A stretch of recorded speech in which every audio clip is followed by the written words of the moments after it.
Salut les amis, je suis Tai et bienvenue sur l'Origine. Aujourd'hui, on met le cap sur la Corée avec une petite spécialité à base de kimchi, mais pas kimchi de chou, mais kimchi de navet, kakdogi. Et ce kimchi de navet fait partie du banchan, c'est-à-dire des condiments qu'on trouve généralement autour d'une bonne table coréenne.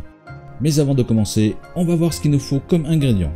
Des navets longs, de la cébette, du gingembre, de l'ail, du gros sel, à défaut du sel fin, du sucre, de la farine de riz blanc, de la sauce de poisson et du gochujang, c'est-à-dire du piment en poudre coréen.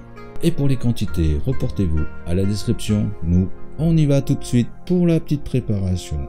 On commence par la farine de riz blanc que nous allons mélanger à 10 centilitres d'eau, puis la faire prendre à feu doux et réserver.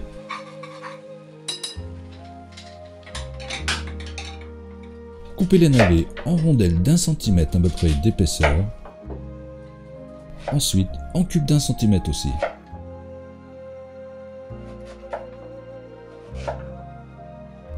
Les transférer dans un cul de poule. Ajoutez le gros sel, sel fin à défaut, le sucre. Bien incorporer l'ensemble. Et laisser dégorger une demi-heure au minimum et 1 heure max. Débarrassez ensuite de son eau et bien rincer 2 à 3 fois à l'eau froide. On va y ajouter ensuite la cébette coupée en rondelles, le gingembre râpé finement,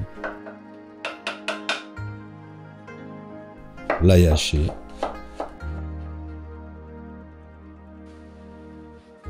ensuite la farine de riz que l'on a fait prendre, le sucre, la sauce de poisson, le piment en poudre, le gochujang, une grosse pincée de sel et bien mélanger.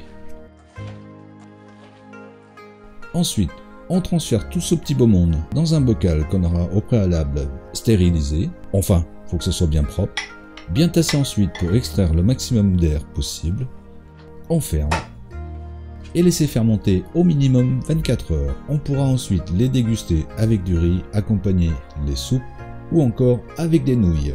Et voilà, toujours aussi simple et efficace comme d'habitude. En attendant de vous retrouver pour une nouvelle vidéo, on vous dit à bientôt et bon appétit!